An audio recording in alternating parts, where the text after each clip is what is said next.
Daily. Taste the Daily. இவரை கல்யாணம் பண்ண போறாங்க, ஐயோ இந்த நடிகரை கல்யாணம் பண்ண போறாங்க, அதுவும் இந்த மியூசிக் டைரக்டரை கல்யாணம் பண்ண போறாங்க அப்படின்னு நிறைய பிசுசுகள் வந்துகிட்டே இருந்தேன். கூண்டை விட்டு புலி வெளியே வந்துருச்சு. கல்லூரி தோழன் ஆண்டனி டயால நான் திருமணம் செய்ய போறேன்.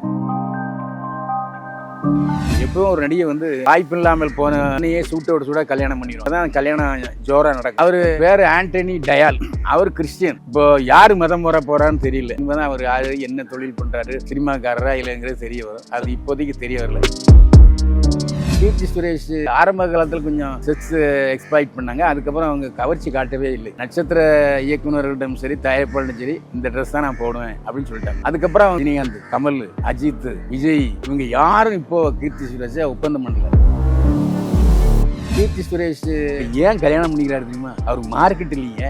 2 படம் நடிச்சிட்டு இருக்காரு. அதுவும் ஃபைனான்ஸ் ட்ரபிள் நின்றுட்டு இருக்கு. இன்னும் கல்யாணம் ஆனதுக்கு அப்புறம் யாரு நடிக்க கூடுவா? அக்கா, அண்ணி, அம்மா, சகோதரி அந்த மாதிரி கேரக்டர் தான் நடக்கும்.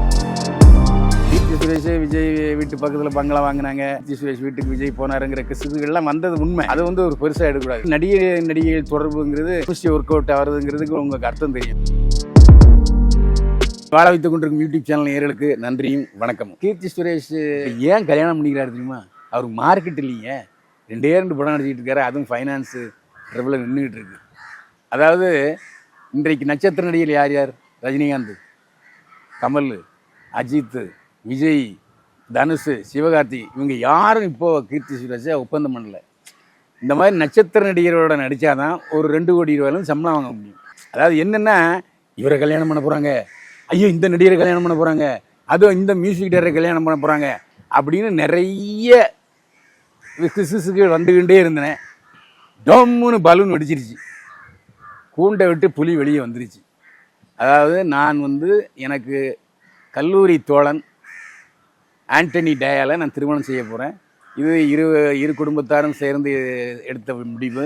டிசம்பர் மாதம் நல்ல நாளில் கல்யாணம் நடக்கும் அப்படின்னு சொல்லிட்டாரு கீர்த்தி சுரேஷ். 2வது, கீர்த்தி சுரேஷ் ஆரம்ப காலத்தில் கொஞ்சம் செக்ஸ் எக்ஸ்ப்ளாய்ட் பண்ணாங்க. அதுக்கப்புறம் அவங்க கவர்ச்சி காட்டவே இல்லை. நட்சத்திர இயக்குநர்களிடம் சரி, தயாரிப்பாளரும் சரி, இந்த ட்ரெஸ் தான் நான் போடுவேன் அப்படின்னு சொல்லிட்டாங்க. அது காரணம் என்னென்னா, அவங்களுக்கு தேசிய விருது கிடைத்தது. சாவித்திரி நடிகை சாவித்திரி படத்துடைய வாழ்க்கை வரலாறு அவங்க நினைச்சாங்க. தேசிய விருது கிடைச்சது. சாவித்திரி ஒரு நடிப்பாலை முன்னுக்கு வந்து ஒரு நல்ல தமிழ் தெலுங்கு நடிகை. அதுக்கப்புறம் அவங்க வந்து நல்ல கதைகளை தேட ஆரம்பித்தாங்க. நல்ல கதைகளை தேர்ந்தெடுத்தால் ஆரம்ப காலத்தில் விஜயா சொந்த படம் தயாரித்தாங்க. அவங்களே கதாநாயகியாக நடித்தாங்க, கதையின் நாயகியாக. அதுக்கப்புறம் நயன்தாரா இப்போ கதை நாயகி நடிக்கிறாங்க. இப்போ சாய் பல்லவி நல்ல கதையை கேட்டு தான் நடிக்குது. அதேமாதிரி கீர்த்தி சுரேஷன் கதை கேட்க ஆரம்பித்த உடனே சிக்கலாகி போச்சு.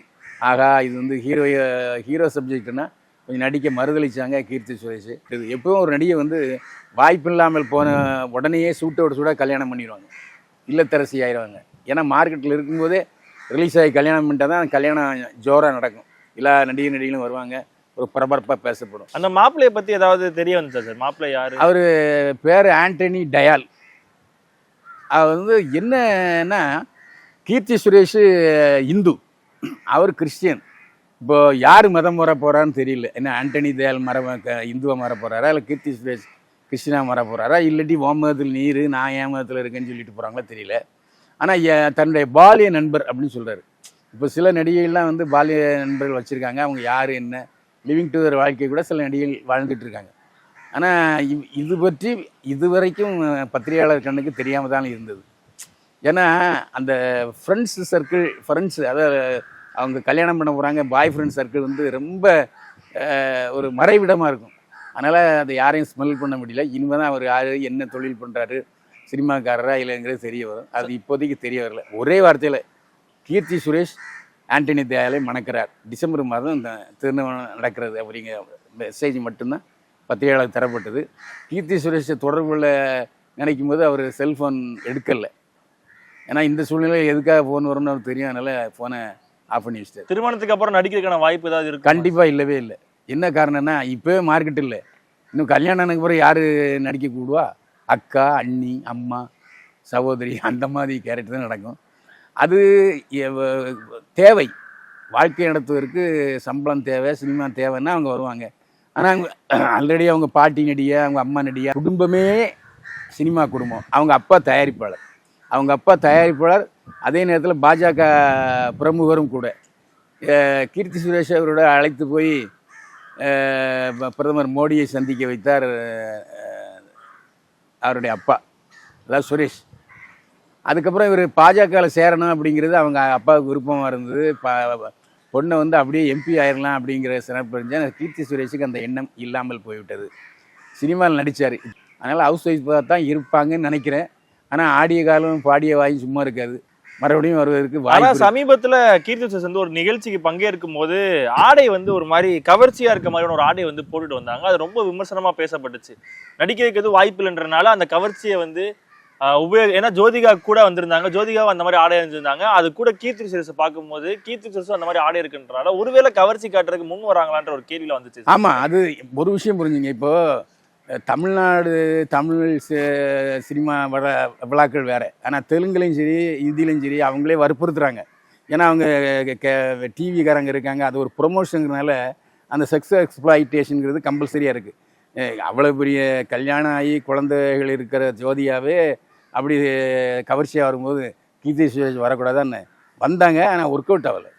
அதிகமாக கீர்த்தி சுரேஷ் கிட்ட வந்த கிசுகிசுப்புனா என்ன சார்? இந்த தமிழ் சினிமாவுக்குள்ள ஏன்னா ஒரு தடவை விஜய் கூடலாம் சம்மந்தப்படுத்தி வச்சு பேசினாங்க. ஸோ இந்த மாதிரி அதிகமாக கீர்த்தி சுரேஷ் ஃபேஸ் பண்ண கிசுகிசுப்புலாம் என்ன சார்? இல்லை, கீர்த்தி சுரேஷ் விஜய் வீட்டு பக்கத்தில் பங்களா வாங்கினாங்க, கீர்த்தி சுரேஷ் வீட்டுக்கு விஜய் போனாருங்கிற கிசுகள்லாம் வந்தது உண்மை. அது சினிமாவில் சகஜம் சார். இப்போது ஹேமமாலினி வந்து தர்மேந்திராவை கல்யாணம் பண்ணிட்டான், ஹேமமாலினி கல்யாணம் பண்ணிட்டான் ஒரு நடிகர். அதுக்கு முன்னால் அந்த நடிகர் இன்னொரு தொடர்பு இருந்தாங்க. அதேமாதிரி நடிகைகள் தொடர்புங்கிறது கெமிஸ்ட்ரி ஒர்க் அவுட் ஆகிறதுங்கிறதுக்கு உங்களுக்கு அர்த்தம் தெரியும். அதனால் அந்த சிவகுமார் சொன்ன மாதிரி எனக்கு என் வாழ்க்கையில் 83 மனைவிகளை பார்த்துருக்கேன், காதலிகளை பார்த்துருக்கேங்கிற மாதிரி தான். அது வந்து ஒரு பெருசாக எடுக்கக்கூடாது. நடிகை கொஞ்சம் ரொம்ப நெருக்கமாக இருந்தாங்கன்னா சரி ரைட்டு அப்படின்னு நம்ம செய்தி போடுறோம். அது நம்ம பேர்லையும் குற்றம் இல்லை, அவங்க பேர்லையும் குற்றம் இல்லை. அந்த மாதிரி கீர்த்தி அதிகமாக ஃபேஸ் பண்ண கிசுகிசுப்புனா என்ன வந்துச்சு சார் அந்த டைம்? சமீபத்தில் அனிருத்துக்கோட கல்யாணம் பண்ண போகிறாங்கன்னு ஒரே பரபரப்பாக இருந்துச்சு ஒரு 10 நாளாக. அது நேரத்துலேருந்து சதீஷ் கூடயுமே, அதாவது காமெடி நடிகர் சதீஷோட ஃபோட்டோ ஒன்றுமே ஒரு மாதிரி வைரலாக போய் இல்லை அது அவங்க வந்து அவன் சதீஷ் விளம்பரத்துக்காக எடுத்துகிட்டு போடான். சதீஷும் கீர்த்தி சுரேஷும் சம்மந்தமே இல்லை. சதீஷ் எங்கே, கீர்த்தி சுரேஷ் எங்கே, அது ஒரு படத்தினுடைய பப்ளிசிட்டிக்காக கூட இருக்கலாம். ஓகே சார், நன்றி சார், தேங்க்யூ சார். வாழ்க வளமுடன், மீண்டும் சந்திப்போம்.